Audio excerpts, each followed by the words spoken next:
کہ جو سارے کا سارا معاملہ تھا ہم جو رپورٹ پڑھیں گے اور پروگرام میں اس کے اوپر سارا ذکر کریں گے ہوا کیا بنیادی طور پر. لیکن اب مسئلہ یہ ہے کہ اس واقعے کو لے کے جو سب سے زیادہ بیان بازی کی گئی, جو ایک بیانیہ بنایا گیا خاص طور پر پاکستان مسلم لیگ نون کی طرف سے, وہ بڑا ہی عجیب و غریب تھا. اب جو ہم یہ دھرنا کمیشن رپورٹ دیکھتے ہیں تو اس کے بالکل برعکس ہے. سب سے پہلے ناظرین ہم آپ کو بیان سنواتے ہیں. خواجہ آصف صاحب پاکستان مسلم لیگ نون کے سینئر لیڈر ہیں, موجودہ اس وقت منسٹر فار ڈیفنس ہیں, اور ظاہر ہے جو پاکستان کی اس وقت جو بڑی پارٹی ہے, حکمران جماعت ہے پاکستان مسلم لیگ نون, اس کے حوالے سے اس کا جو بیانیہ ہے اس میں ہمیشہ ان کا بڑا اہم کردار رہا ہے.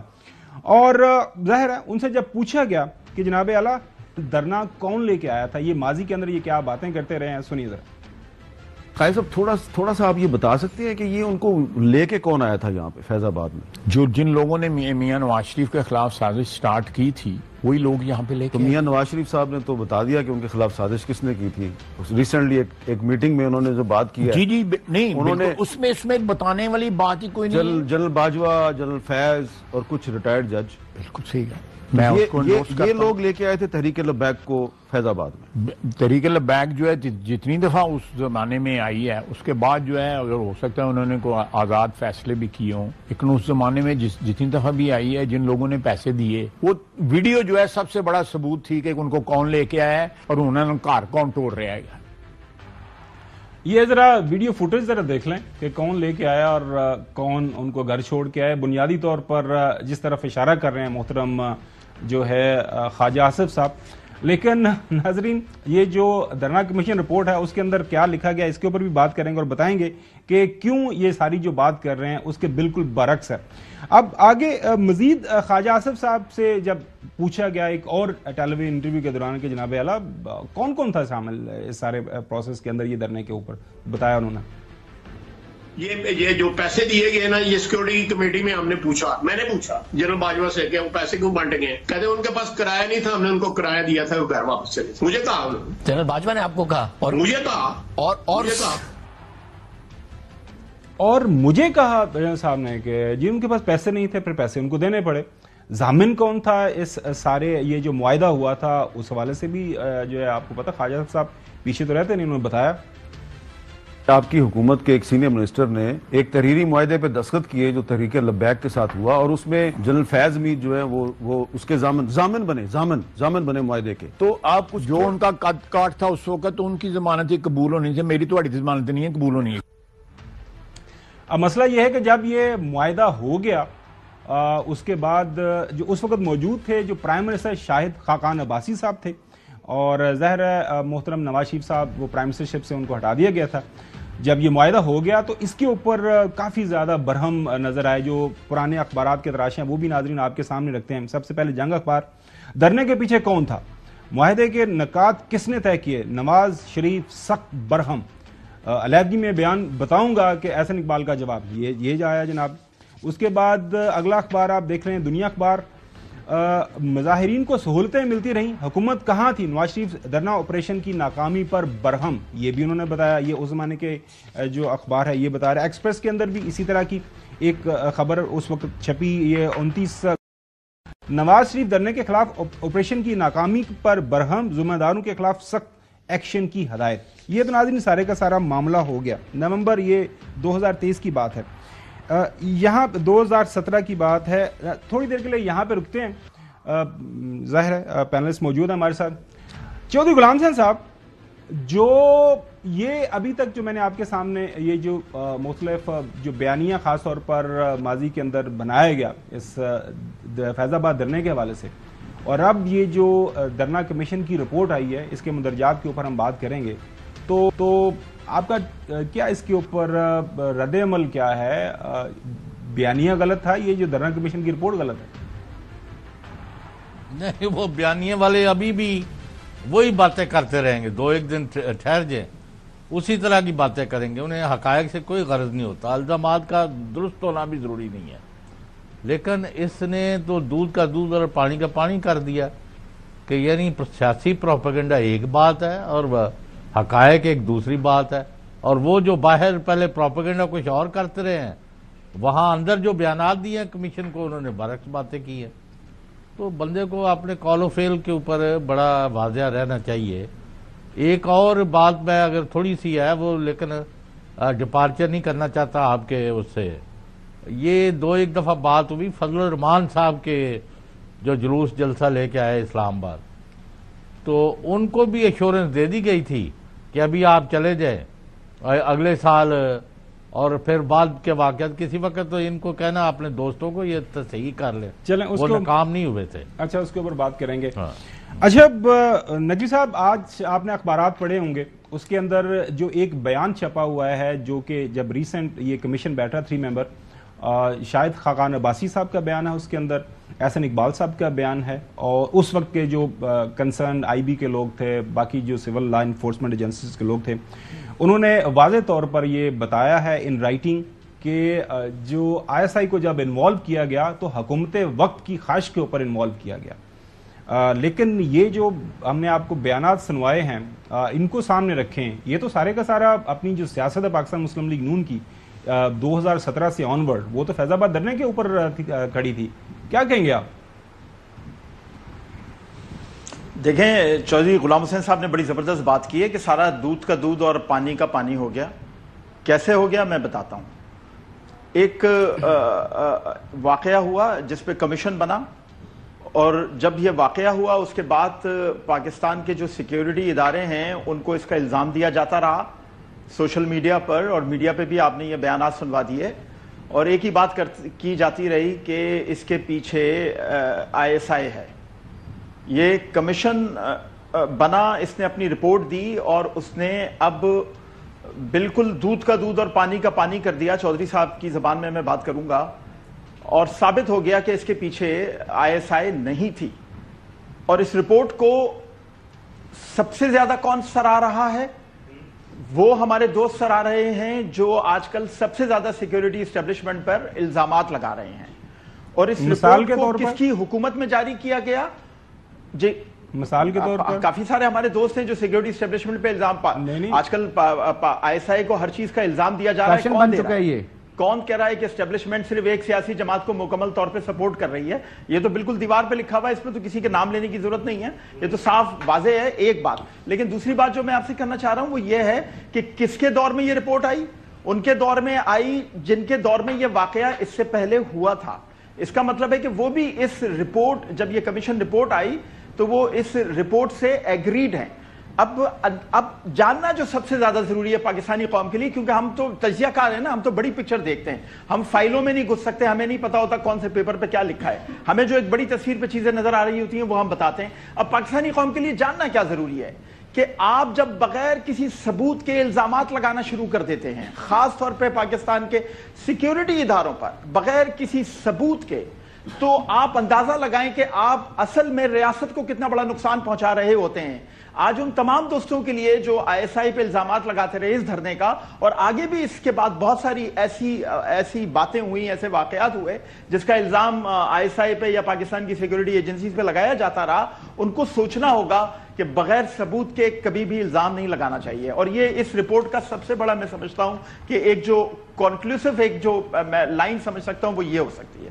جی ناظرین, یہ جو آپ کو پتا ہے فیض آباد دھرنا اس کے اوپر فیصلہ آیا تھا سپریم کورٹ کا, اور یہ سپریم کورٹ کو سارے کا سارا کریڈٹ جاتا ہے کہ انہوں نے نوٹس لیا اور اس کے اوپر یہ کمیشن بنایا, اور پھر یہ رپورٹ ہمارے سامنے آئی ہے.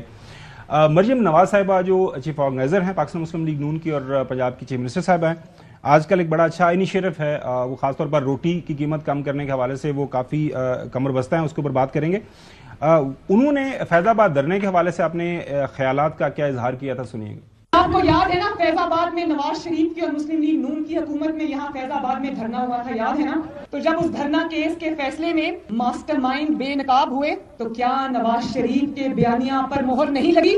منتخب حکومت کے خلاف سازشیں کون کرتا ہے؟ لگی یا نہیں لگی؟ نواز شریف کو اللہ تعالیٰ نے سچا ثابت کیا یا نہیں ثابت کیا؟ جی حسن ایوب صاحب, بیانیہ تو بنایا گیا, بڑا فورسفل بیانیہ بنایا گیا, اور جس طرح میں نے عرض کیا کہ کافی سیاست ہوئی, ٹھیک ہے. آج کی یہ جو خبریں آپ کی نظر سے گزری ہیں, اس کے بعد اب یہ اس وقت کے جو چیف منسٹر تھے نواز شریف صاحب آج کے ہیں، سوری شہباز شریف صاحب آج کے وہ پرائم منسٹر ہیں، تو کب پرائم منسٹر صاحب اس وقت کے چیف منسٹر کو جو ذمہ دار ٹھہرائیں گے ان کے خلاف کوئی تعدیبی کارروائی آپ کو لگتا ہے ہوگی؟ دیکھیے پہلا کوشچن تو میرا یہ ہے کہ جو 3 رکنی کمیشن بنا تھا، آپ کس ایک رکن کو آپ کہتے ہیں کہ بہت کریڈیبل آدمی تھا؟ میرا آپ سے کوشچن ہے کس نے بنایا تھا یہ 3 رکنی؟ جس نے بنا تھا یہ 3 رکنی کمیشن ہے، اس میں کس پر آپ آنکھیں بند کر کہہ سکتے ہیں کہ سب سے کریڈیبل آدمی ہے؟ میرے نزدیک تو تینوں کریڈیبل سپریم کورٹ کے جو ہے نام بتائیں کس کا؟ تینوں جو موجود ہیں، جو تینوں کمیشن کے لوگ ہیں. مطلب آپ طاہر عالم صاحب کے بارے میں بات کر رہے ہیں، کریڈیبل ہیں؟ طاہر عالم صاحب ہیں اور کمیشن کو جو ہیڈ کر رہے ہیں ڈاکٹر سید اختر علی شاہ صاحب ہیں، اس کے بعد ہیں طاہر عالم صاحب ہیں، اس کے بعد Khushal Khan additional secretary interior ہیں. جی تو تینوں پر تو طاہر عالم کے بارے میں یاد ہے بانی چیئرمین پی ٹی آئی کیا بولتے رہے تھے؟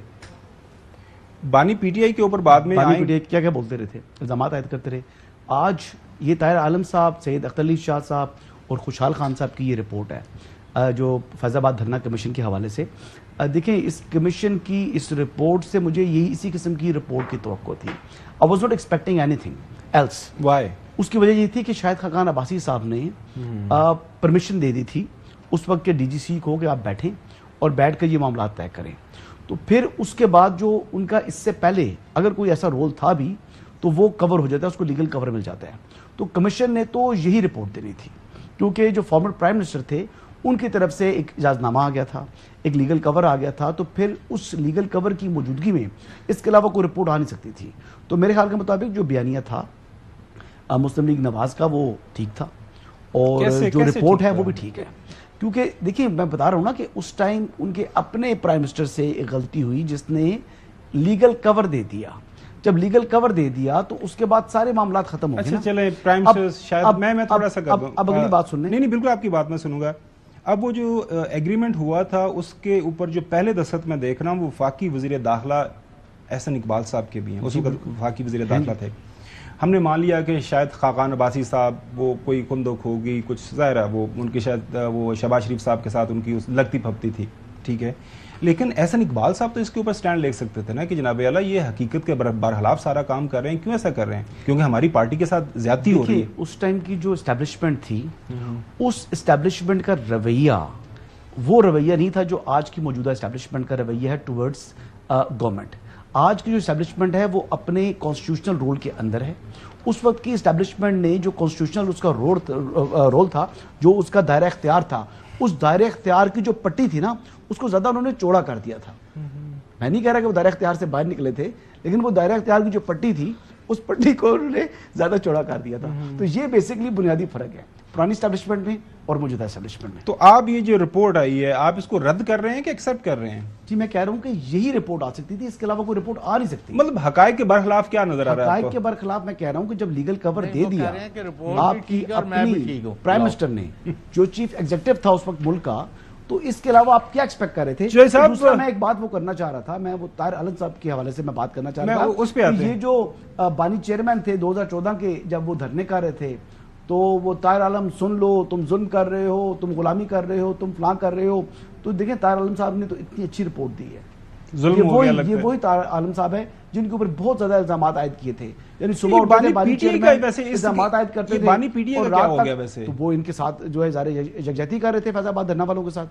وہ تو کہتے کہ ہم ان کے ساتھ کھڑے ہیں.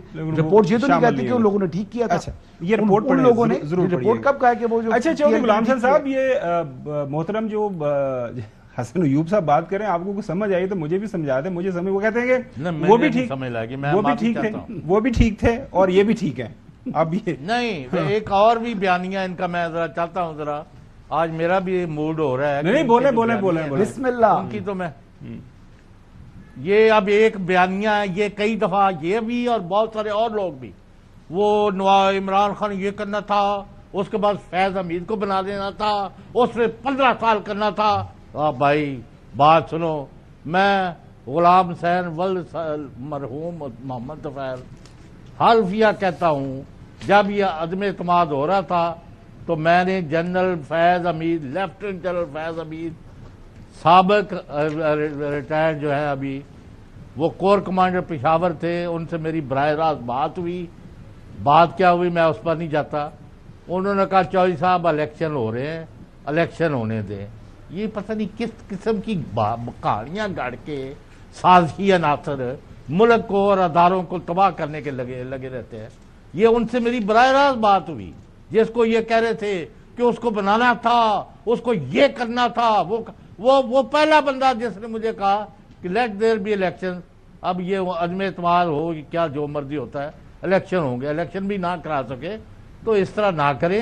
یہ ملک کا مذاق اڑا رہے ہیں آپ لوگ, اور آپ اداروں نے آج کمیشن کے بعد ان لوگوں کو یہ جو اپنا, اور ابھی تو ان کے جو آپ کے یاد قائد ہے جو ایک وہ بیانیاں پھیلاتے پھر رہے ہیں, خاور گومن صاحب آپ کے پاس اتنی بڑی اطلاعات ہے, آپ لوگوں سے کیوں نہیں شیئر کرتے؟ وہ کرتے ہیں نہیں, میرے پاس بھی ایک اطلاع ہے. وہ بانی چیئرمین تحریک انصاف نے نا انٹرویو دیا تھا. اس انٹرویو میں انہوں نے تسلیم کیا تھا کہ وہ جنرل فیض حمید صاحب کی لیاقت کی وجہ سے وہ ووٹ, جتنی ووٹیں ان کو جب ضرورت ہوتی تھی تو وہ لیاقت صاحب کی لیاقت کی وجہ سے ان کو مل جاتی تھی. جنرل فیض حمید کی لیاقت چھوڑو, کسی اور طرح جو میں نے جو بیان دیا نا, تو یہ تو ہسٹری ہے ان کے اپنا کنفیشن ہے, ان کا اپنا کنفیشن ہے, وہ سنتے رہے. ایک چھوٹی سی بات پوچھنا چاہتا ہوں, ایک چھوٹی سی بات پوچھنا چاہتا ہوں اپنے محترم غلام حسین صاحب سے کہ جب عدم اعتماد آ رہی تھی تو جنرل فیض حمید کو کیسے پتا تھا کہ انتخابات ہو رہے ہیں؟ بات سنے, وہ چوئی صاحب نے جو بات کی ہے, یہ آپ 25 مئی کے بعد کی بات کرتے ہیں تو ایک الگ بات ہے, وہ بات ماننے والی ہے. 25 مئی کے بعد یہ اس سے پہلے کی بات کر رہے ہیں, بورڈ آف نو کانفیڈنس کے وقت کی بات کر رہے ہیں چوئی صاحب. اچھا واپس آتے ہیں, عدم اعتماد کے وقت انتخابات کی بات کیسے پتا تھی؟ واپس آتے ہیں دھرنا کمیشن کی طرف. ناظرین, میں نے نہیں کیے تھے دھرنا, چوئی صاحب واپس آتے ہیں دھرنا کمیشن انکوائری رپورٹ کی طرف. والی بات کر رہا ہوں, انکوائری رپورٹ کی طرف ناظرین آتے ہیں. ناظرین آپ کو پتا اس کے اوپر بھی وہ کمیشن سیکھ کر رہے ہیں. نقوی صاحب وہ سائفر والا معاملہ بھی چل رہا ہے کورٹ کے اندر ہے, سب جوڈس معاملہ ہے, تو وہ آپ کو پتا ہے ڈیفرنٹ اس کے اوپر بیان ہے. وہ تو اپنی ڈیفرنٹ رائے رکھتے ہیں نا کہ یہ سارا ایشو تھا جس کی وجہ سے سارا کچھ ہوا.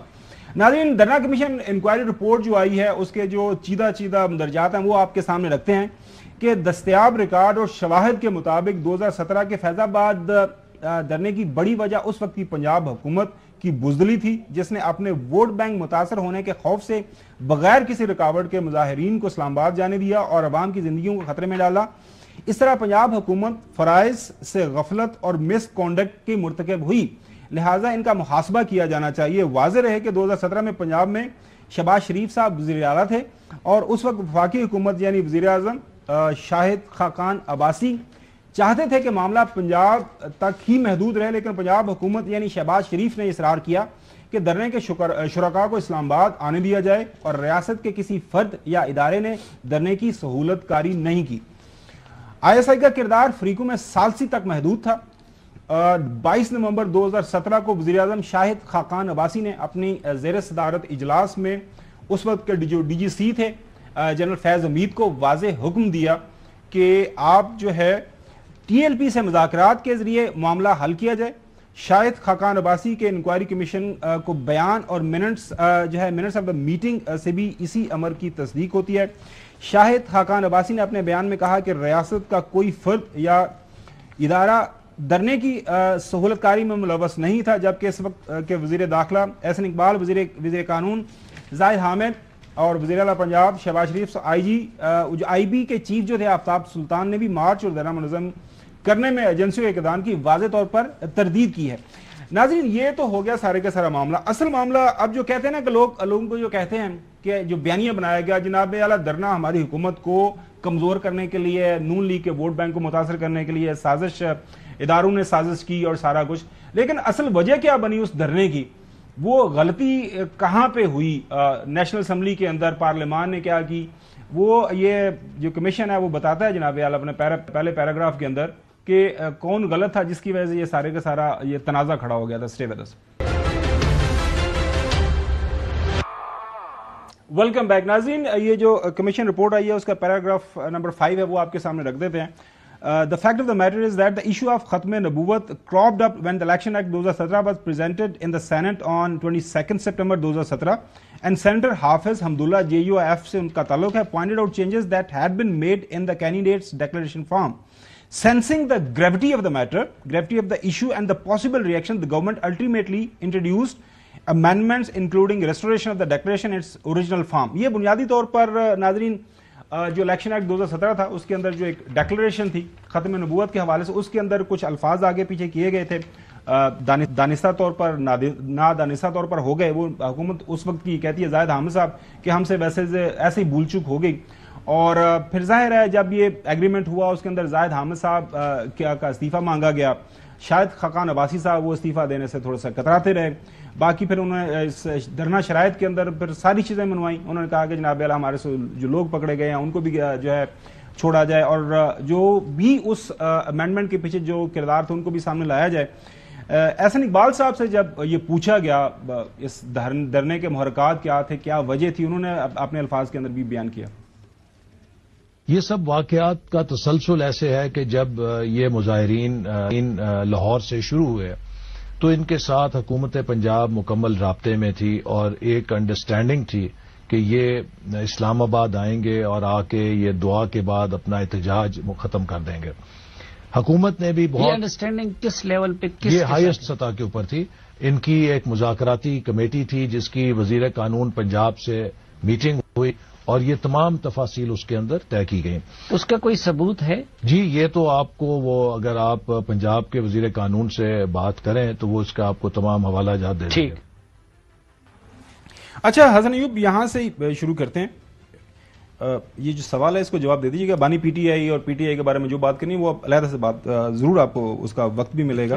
اب یہ مجھے بتائیے گا کہ رپورٹ تو آپ نے پڑھ لی ہے, ٹھیک ہے, رابطے میں تھے. اس رپورٹ کے اندر ایک سے زیادہ پیراگرافز کے اندر یہ بتایا گیا ہے کہ اس وقت کی حکومت پنجاب چیف منسٹر شہباز شریف صاحب کو بار بار بتایا گیا, اور احسن اقبال صاحب کو بھی آپ نے سن لیا, وہ بار بار یہ کہہ رہے تھے کہ ہم نے پنجاب حکومت کو بولا. شاید خاقان عباسی صاحب نے بھی کہا کہ ہم ان کو بولا ہے کہ ان کو کنٹرول کریں, بات کریں. وہ کہہ رہے جی نہیں جی ساڑھے نال جڑے مسائل سے وہ حل ہو گئے, پنجاب وہ وفاقی حکومت جانے, شاید خاقان عباسی صاحب جانے اور وہ معاملہ جانے.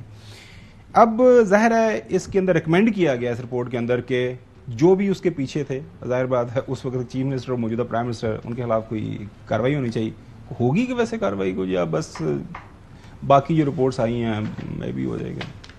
یہ ڈیپینڈ کرتا ہے جی. یہ رپورٹ جاتی ہے سپریم کورٹ میں جمع ہوگی اور اس کے اوپر پھر سپریم کورٹ, اصل میں مین تو یہ تو ایک چیز ہے نا, ایک سفارشات ہیں. اصل تو جو ڈیسیجن آنا ہے وہ ڈیسیجن تو پہلے کا آیا ہوا ہے سپریم کورٹ کا, اب تو اس پر امپلیمنٹیشن ہے. اس کی عمل درآمد یہ کیس ہے فیض آباد دھرنا کیس کا, تو اس میں سپریم کورٹ کا جو آرڈر ہوگا وہی آپریٹو پارٹ ہوگا کہ کیا ہوگا اس کے اوپر, کس کے خلاف کارروائی ہونی ہے, کس کے خلاف کارروائی نہیں ہونی. اچھا چودھری غلام حسین صاحب, اس کے اندر جو ریکمنڈیشن ہے کمیشن کی طرف سے, 3 ممبر کمیشن کی طرف سے, انہوں نے کہا ہے کہ جی اس وقت کی جو پنجاب حکومت ہے وہ نااہل ثابت ہوئی اور پنجاب حکومت کے جو بھی متعلقہ لوگ ہیں ان کے خلاف تعدیبی کارروائی کی جائے, کیونکہ یہ سارے کا سارا معاملہ حل ہو سکتا تھا پنجاب حکومت کی سطح کے اوپر, نہیں ہوا. آپ کو لگ رہا ہے کہ اس کے اوپر عمل درآمد ہونے کے چانسز ہیں, لیکن حسن نے ٹھیک بولا کہ ظاہر ہے اس وقت جو ہے یہ چونکہ یہ جو کمیشن سپریم کورٹ ہی اس کو دیکھ رہا ہے اور اس کے اوپر عمل درآمد بھی سپریم کورٹ نے ہی کروانا ہے. یہ تو ایک ہے کہ اگر سپریم کورٹ نے اس کے اوپر دوبارہ اس کمیشن کو یعنی اس کی رپورٹ کو انہوں نے اپنا اتھینٹک سمجھا اور کریڈیبل اس کو سمجھا اور اس کے اوپر انہوں نے کہا جو سفارشات ہیں ان پر عمل کیا جائے, تو اس وقت کی پنجاب گورنمنٹ نے در حقیقت اب میں وہ چونکہ سارے اس واقعات کو دوبارہ دیکھا ہے تو یہ انہوں نے ان کو کہا کہ آپ وہاں جا کے بیٹھ جائیں, اور انہوں نے فیسیلیٹیٹ کیا اور الزام یہ الٹا لگاتے رہے. اور پھر یہ جو بات عموماً ہے جب یہ رگوں کو پکڑ لیتے ہیں نا لوگ کئی دھرنے والے, تو اس وقت پھر ایجنسیوں کو اور بڑے بڑے اداروں کو اس میں خود ہی یہ بلاتے ہیں کہ اب ہماری جان چھڑوائیں, اور پھر کہتے ہیں یہ یہی لے کے آئے ہوئے تھے. تو یہ رویہ اور یہ طریقہ کار جو ہے نا بند ہونا چاہیے. یا آپ خود معاملات حل کریں تو یا پھر ان کو بعد میں یا پہلے بلیم نہ کریں. تو اب یہ پنجاب گورنمنٹ کیونکہ ساری کی ساری ملوث تھی اور اس میں کوئی اب شبہ نہیں رہ گیا, تو اس کے جو وہاں کے جو معتبرین ہیں ان کے خلاف کارروائی لازمی ہوتا کہ آئندہ اس طرح کی کوئی اور ریاست کے خلاف جرت نہ کرے. حیدر نقوی صاحب, موجودہ پرائم منسٹر شہباز شریف صاحب, سابقہ وزیر اعلیٰ شہباز شریف صاحب کے خلاف اگر ظاہر ہے کوئی ریکمنڈیشن آتی ہے تو آپ کو لگتا ہے کوئی تعدیبی کارروائی ہوتے ہوئے نظر آ رہی ہے آپ کو؟ دیکھیں تعدیبی کارروائی کی تو بعد میں بات کرتے ہیں, پہلے جو اس میں کہا گیا ہے رپورٹ میں ایک بات کی گئی ہے کہ یہ سیاسی جو حکومت تھی اس کا قصور تھا اور اس نے اپنا ووٹ بینک بڑھانے کے لیے یا ختم نہ ہو اس لیے سب کچھ کیا. دیکھیں ابھی پشین میں جلسہ ہوا کچھ دن پہلے, بلوچستان کی حکومت نے اس کی اجازت دی, اور کیونکہ جب عوامی اجتماعات ہوتے ہیں تو حکومتیں روکتی نہیں ہیں. عمران خان صاحب کے دور میں بھی اپوزیشن نے بہت احتجاج اور جلسے کیے, انہوں نے اجازت دی. ابھی بھی جلسے ہو رہے ہیں, پہلے بھی ہوئے, اجازت ملتی ہے کیونکہ آپ عوامی اجتماعات کو روک نہیں سکتے. اور اگر آپ عوامی اجتماعات کو روکنے کی کوشش کریں گے تو آپ کے خلاف پھر ایک پروپیگنڈا شروع ہو جائے گا, لوکلی بھی اور انٹرنیشنلی بھی. تو یہ حکومتوں کی مجبوری ہے. اگر کوئی سڑک پر کسی بھی نعرے کو لے کر نکل رہا ہے عوامی اجتماع تو آپ اس کو روک نہیں سکتے. نقوی صاحب دیکھیں, کچھ کمپیریٹیو انالیسس ضرور کیا کر لیں کہ یہ جو دھرنا تھا وہ ایک سیاسی اس سطح پہ نہیں تھا کہ پولیٹیکل پارٹی ہے جو وہ پہلا دھرنا نہیں تھا. اس جماعت نے مسلسل پچھلے 3 سال میں 2017 سے لے کے سے پیچھے پچھلے 3 سال میں مسلسل دھرنے کی ہیں. ان کا یہ پہلا دھرنا نہیں تھا. ایک واقعہ, میری بات سنیں, ایک واقعہ ہوا ہے نا, ایک واقعے کے اوپر جو ہے اس سپریم کورٹ نے پہلے فیصلہ دیا, پھر اب اس کے اوپر عمل درآمد کے حوالے سے ساری کارروائی ہو رہی ہے. تو بنیادی طور پر وہ آپ کی بات بالکل صحیح ہے, ایک واقعہ ہوا اور اس پہ سٹینڈ لینا چاہیے ہر مسلمان کو, اس میں کوئی دوسری رائے نہیں ہے. لیکن میں جو دوسری بات کر رہا ہوں وہ یہ ہوں کہ یہ جو سیاسی حکومتیں ہوتی ہیں وہ اس طرح کے عوامی اجتماعات کو ایک حد تک ہی روک سکتی ہیں, مکمل طور پہ نہیں روک سکتی. اور خاص طور پہ پاکستان میں مذہبی اجتماعات جو ہیں ان کو روکنا تو ایک ناممکن کام ہے. جن کے سیاسی مقاصد ان کو تو روکنا ویسے بھی ناممکن کام ہے. بالکل صحیح ہے. تو آپ کو لگ رہا ہے کہ ہمیں امید رکھنی چاہیے کہ جنہوں نے بھی اداروں کو غیر ضروری طور پر بغیر کسی ثبوت کے اس وقت جو ہے ظاہر ہے ان کا بدنام کیا, ان کے خلاف سے بیان بازی ہوئی, ہمیں ایک امید رکھنا چاہیے خبر بھائی. دیکھیں ہمیں ایک امید رکھنا چاہیے, جو کمیشن کی رپورٹ آئی ہے خبر بھائی, ہمیں ایک امید رکھنا چاہیے, اس پلیٹ فارم سے بھی میں یہ بات کر رہا ہوں, ہمیں ایک امید رکھنا چاہیے کہ اب قوم کو متحد ہونا ہوگا. آپ اداروں پہ الزام لگاتے رہے بغیر ثبوت کے, اس کمیشن کی رپورٹ سے ثابت ہو گیا کہ وہ غلط تھا, اور بھی اس طرح کی باتیں ہوتی رہیں, چاہے وہ سیاسی حکومتوں کے لیے, سیاسی جماعتوں کے لیے ہوں. اب قوم کو متحد ہونا ہوگا, عام عوام کو بھی, سیاسی جماعتوں کو بھی, اسٹیبلشمنٹ کو بھی. اب ملک متعامل نہیں ہو سکتا ہے کہ ایسے وقت میں ایک چھوٹی سی بات, ایک ایسے وقت میں جب سعودی عرب کا اتنا بڑا وفد پاکستان میں ہے, ہم یہ باتیں کر رہے ہیں. یہ ہماری بدقسمتی ہے نا. جب تک آپ جو غلطیاں ہم نے کی ہیں ان کو درست, ان کو نہیں کریں گے, ان کو ٹھیک نہیں کریں گے تو کیسے معاملات آگے بڑھیں. لیکن اب ذرا آگے بڑھیں. اچھا آگے بڑھتے ہیں. ناظرین, وفاق کے اندر حکومت ہے. آپ کو پتا ہے جب حکومت بنی تھی پاکستان مسلم لیگ نون کی, تو پاکستان پیپلز پارٹی نے یہ کہا تھا کہ جناب اعلیٰ ہم آپ کو سپورٹ کریں گے اور ہر سطح کے اوپر آپ کو سپورٹ کی جائے گی. لیکن چونکہ پی ڈی ایم کی جب حکومت بنی تھی تو اس وقت کے جو پرائم منسٹر تھے شہباز شریف صاحب, انہوں نے کہا جناب اعلیٰ ایک چھوٹا فیصلہ کرنے کے لیے بھی پتہ نہیں 10 جگہ جو ہے فائل گھمانا پڑتی ہے, لہٰذا پیپلز پارٹی نے کہا جناب اعلیٰ کلی طور پر آپ آزاد ہیں, پاکستان مسلم لیگ نون نے جو فیصلے کرنے ہیں اچھے برے حکومت کریں, ہم آپ کو سپورٹ کرتے ہیں. لیکن اب جو ہے ہر روز جو ہے ان کے بیانات آتے ہیں, ہماری مجبوری ہے کیا کریں. جب پاکستان مسلم لیگ نون کے سینئر لیڈران یہ کہیں کہ جناب اعلیٰ یہ ہماری ذمہ داری نہیں ہے, تو پھر کیا کریں. پاکستان نے تو ایک ذمہ داری ڈالی ہوئی ہے, پاکستان کی عوام نے, پارلیمان نے ذمہ داری ڈالی ہوئی ہے. رانا ثناءاللہ صاحب یہ کہہ رہے ہیں کہ جناب اعلیٰ یہ ذمہ داری ہماری بالکل نہیں ہے, ہماری یہ کولیشن گورنمنٹ ہے, ہمیں تو کم از کم یہ کولیشن نہیں نظر آ رہی. جس انداز سے دیکھیں ذرا کیا سن رہے ہیں, کیا فرما رہے ہیں ہمارے رانا ثناءاللہ صاحب, آپ کے سامنے رکھتے ہیں. اگر نون لیگ عوام سے کیے ہوئے وعدے جو الیکشن میں کرتی رہی ہے وہ پورے نہ کر سکی, اور کڑوے فیصلے جو ہوں گے اس کے نتائج بھگتنے کے لیے آپ کی جماعت تیار ہے, کیونکہ ملبہ تو آپ کی جماعت پہ ہی گرنا ہے؟ نہیں, اب ہمارا کوئی وعدہ نہیں ہے. ہمارا جو عوام سے وعدے تھے وہ اس بنیاد پہ تھے کہ ہمیں اگر سمپل میجورٹی ملی, پی ایم ایل این نے اپنی گورنمنٹ بنائی اور میاں نواز شریف کی لیڈرشپ میں ہم وہ وعدے بھی پورے کرتے, اور ہم اس ملک کو 2 سال میں جو اکانومی کا کرائسس ہے, معاشی کرائسس ہے, اس سے نکالتے. اچھا چودھری غلام حسین صاحب, وہ کہا جاتا ہے نا کہ نہ 9 من تیل ہوگا نہ رادا ناچے گی, تو اب کیا کرنا کیا ہے, معاملات کس طرف جائیں گے. نون لیگ تو ظاہر ہے ذمہ داری سے وہ پیچھے ہٹ رہے ہیں, اور جو کل بھی ہم نے خبر کی تھی اس کے اوپر ہم نے تبصرہ تجزیہ بھی کیا تھا کہ محترم نواز شریف صاحب یہ کہہ رہے ہیں کہ بندوبست ہو چکا ہوتا ہے, ہمیں تو ایسے خام خواہی میں بدنام ہی کیا جا رہا ہے. ان کے اب بیانات کے لیے اور ذرا انتظار کریں نا. اب تو انہوں نے کہہ دیا کہ ہم نے شہباز شریف کی کسی پالیسی کا جو عوام کے لیے قابل قبول نہیں ہے اس کا ہم نے دفاع نہیں کرنا. آپ کو نہیں پتہ لگا؟ بتائیں نا, جاننا چاہ رہے ہیں ہم. یعنی یہ وہاں جو 4-6 لوگ گئے، ملاقات ہوئی ہے کل سے، اور ان سے میری بھی باتیں ہوئی ہیں، کل ایک شادی پر بھی ملاقات ہوئی، تو وہ یہی کہہ رہے ہیں کہ میاں صاحب بالکل بفرے ہوئے ہیں، وہ اس اپنی مطلب ہے نواز شریف صاحب، شہباز شریف حکومت کو کسی صورت ڈیفینڈ کرنے کو تیار نہیں ہے۔ ناظرین ابھی چھوٹی سی بریک کی طرف جانا ہے، بریک کے بعد کور کمانڈر کانفرنس بھی آج ہوئی ہے، اعلامیہ آ گیا ہے، اس کے اوپر بھی بات کریں گے۔ اس وقت ایک بڑا ڈیلیگیشن سعودی عربیہ کا جو نقوی صاحب بات کر رہے تھے ابتدائی میں آپ کو بتایا، وہ بھی پاکستان کے اندر موجود ہے، پاکستان کے ڈیفرنٹ سیکٹرز کے اندر انویسٹمنٹ کرنے حوالے سے مختلف جو ہیں اس وقت جو ہے آپس میں معاہدے ہو رہے ہیں، ہونے کے چانسز بھی ہیں، سب کے اوپر تفصیل سے بات کریں گے آفٹر دا بریک۔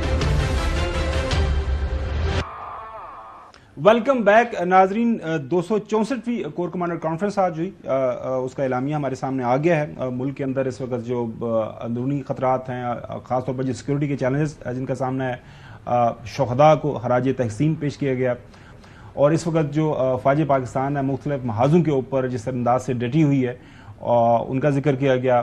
خاص طور پر ظاہر ہے معاشی چیلنجز کافی زیادہ ہیں سی پیک کے حوالے سے، اور ظاہر ہے باہر سے جو انویسٹمنٹ آنی ہے، ہمارا جو دشمن ہے خاص طور پر وہ اسی کوشش میں رہتا ہے کسی نہ کسی طرح پاکستان کے اندر ماحول اس طرح پیدا کیا جائے کہ پاکستان سے انویسٹر بھاگے، جو ہے اس کے حوالے سے بھی بات کی گئی ہے، اور یہی بتایا گیا ہے کہ تمام جو اس وقت معاملات ہیں وہ انڈر کنٹرول ہیں، اور کسی کو بھی جو پاکستان کے اندر اس وقت جو عدم استحکام کسی بھی سطح پہ اگر کوئی وہ پھیلانا چاہتا ہے تو اس کو اس کی اجازت نہیں دی جائے گی۔ حسن ایوب آپ اس پہ میں ایڈ کرنا چاہوں گا۔ جی بالکل، اس میں جو بالخصوص جو میرے انٹرسٹ کی بات تھی وہ یہ تھی کہ جو فورم ہے کور کمانڈر کانفرنس، اس نے جو مسلح افواج ہے ان کی حوصلہ شکنی کے لیے جو بدنیتی پر مبنی جو پروپیگنڈا مہم ہے اس پر تشویش کا اظہار کیا ہے، اس کی مذمت کی ہے۔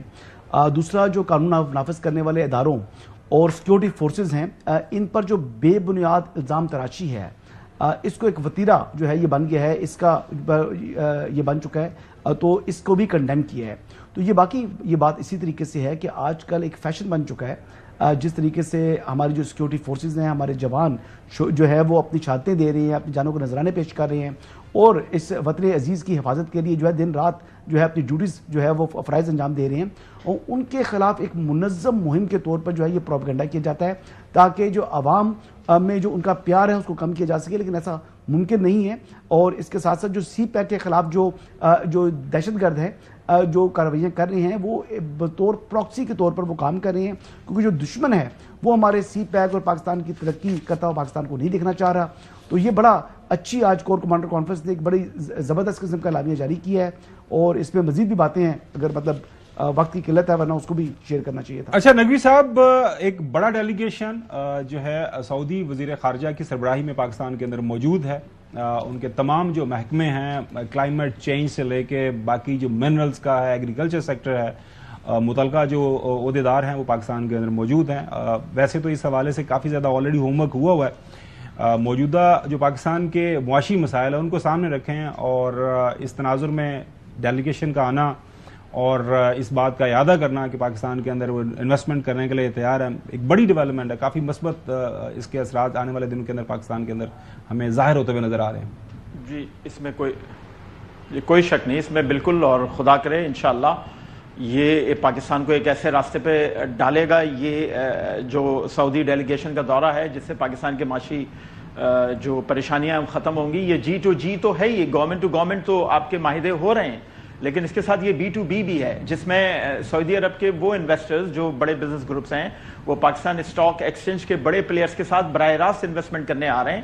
یہ ایک بہت اچھی بات ہے، اگر پاکستان اسٹاک ایکسچینج کے جو بڑے پلیئرز ہیں اس میں یہ سعودی انویسٹرز براہ راست انویسٹمنٹ کرتے ہیں، یہ بی ٹو بی جو بزنس ہے جو آگے بڑھتا ہے، یہ پاکستان کے لیے اگلے 10 سال میں ایک ایسا روڈ میپ بنا دے گا معاشی ترقی کا، معاشی استحکام کا، کہ جس سے ہم واپس اس جگہ آ کے کھڑے ہو جائیں گے جہاں سے نیچے آئے تھے، اور انشاءاللہ ہم دنیا کی معاشی طور پہ بڑی طاقتوں میں سے ایک ہوں گے، کیونکہ ہمارے پاس پوٹینشل ہے، ہمارے پاس سائز ہے، ہمارے پاس ریسورس ہے، ہمارے پاس اس ریسورس کا، اس سائز کا، اس پوٹینشل کا صحیح یوٹیلائزیشن نہیں ہے۔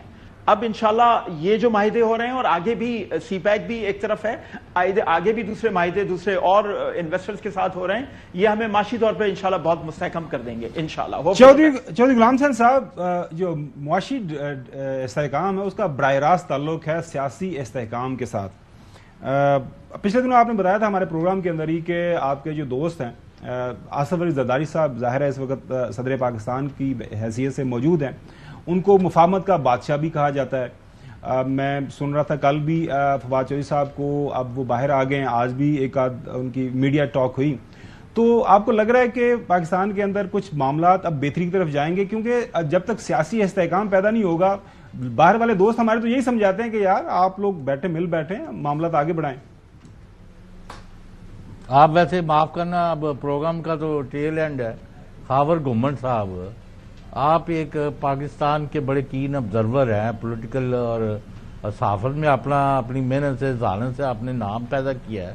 مجھے ایک سوال کا جواب دے دیں، 8 فروری سے لے کے آج 16 اپریل ختم ہو رہا ہے دن، آج تک یہ جو آپ کو بتاتے ہیں مفاہمت کے درس دے رہے ہیں، کسی نے ایک یعنی رتی برابر کوئی کام کیا ہے سیاسی استحکام پیدا کرنے کے لیے؟ کوئی ایک مطلب ہے مجھے یہ بھی آپ کے محترم اور وہ بھی اور دوسرے آپ بھی بتا دیں مجھے on record, have they moved even an inch toward achieving political stability? You insist کہ الیکشن ٹھیک ہوئے تھے، you insist کہ ہم صحیح الیکشن میں جیت کے آگے ہیں، اور وہاں سندھ سے آپ اب مجھے گالیاں پڑ رہے ہیں کہ جی 20-20 ہزار سٹف کر دیا ہے تو آپ کیا بحث کرا رہے ہیں؟ او بھائی میں نے کہا میں نہیں کرا رہا، مجھے نا آپ پولیٹیکل سٹیبلٹی کے لیے اقدامات کرنے ہوں گے، اس کے باتوں سے نہیں ہوں گے۔ چلے ناظرین، دیکھیں جو ابھی چودھری صاحب نے سوال کیا نا، 2 دن پہلے جب شہید ذوالفقار علی بھٹو کی برسی تھی 45ویں، وہاں پہ اجلاس ہوا، وہاں پہ جلسہ ہوا، ہم نے دیکھا کہ بلاول بھٹو زرداری صاحب اور آصف علی زرداری صاحب نے بات کی کہ ہمیں مل بیٹھ کے معاملات آگے بڑھانے چاہیے۔ ظاہر ہے پاکستان کے اندر کچھ سیاسی حقیقتیں موجود ہیں، سیاسی حقیقت 2013 میں چلے جائیں، اسے پیچھے چلے جائیں، آپ ایک سیاسی پارٹی کو باہر، وہ کوئی بھی ہو، نون لیگ ہو، پیپلز پارٹی ہو، پی ٹی آئی ہو، اس کو باہر رکھیں گے تو ظاہر ہے وہ لڑائی جھگڑا ہوتا رہے گا۔ تو بڑا ضروری ہے ہمارے جو سیاسی لیڈران ہیں وہ مل بیٹھیں اور مل بیٹھ کے پاکستان کے اندر ایسا ماحول پیدا کریں۔ ظاہر ہے جب دنیا کے سامنے ہم اسی طرح لڑتے جھگڑتے رہیں گے تو لوگ انویسٹر کے کیسے سیاسی جماعت کو سیاسی رہے نا جی، وہ بیسیکلی ملیشیا نہ بنے نا، حملہ نہ کرے ریاست کے اوپر، تو بالکل سیاسی ہے۔ لیکن بنیادی بات یہ ہے کہ جو آج سعودی عرب کا وفد آیا ہے، یہ وائبل اسٹریٹجک اکنامک پارٹنرشپ ہے between Pakistan and kingdom of Saudi Arabia. دیکھیں $5 بلین تو یہ انیشلی ان کا ارادہ ہے۔ اب وہ واپس جائیں گے اور جو ان کو جو ان ٹیپ سیکٹرز ہیں ان کو دیکھیں گے، جو کہ وہی SIFC والے ہیں، یعنی جس میں معدنیات ہے، ایگریکلچر ہے، IT ہے، تو جائیں گے تو ممکن ہے کہ یہ 5 بلین جو ہے یہ 10 یا 15 بلین پر پہنچ جائے، اور ان کے جو بزنسز ہیں وہ بھی آئیں گے اور وہ ان کے جو بزنس مین ہیں وہ آگے دیکھیں گے۔ تو یہاں پر ایک اچھا جو ہے پاکستان کے لیے ایک بڑی خوش آئین سائن ہے، اور یہ پہلی مرتبہ اتنا ہائی پاور ڈیلیگیشن اتنی بڑی تعداد میں آیا، مختلف وزراء آئے، اور آنے والے دنوں میں ہمیں اس سے اچھی امید رکھنی چاہیے۔ چلے ناظرین، بہت شکریہ۔ امید ہے کہ پاکستان کے اندر حالات بہتری کی طرف جائیں۔ ظاہر ہے 24 کروڑ جو پاکستانی ہیں ان کی زندگیوں کا انحصار اسی سیاسی استحکام اور معاشی استحکام کے ساتھ جڑا ہوا ہے۔ کل آپ سے دوبارہ ملاقات ہوگی۔ اللہ حافظ۔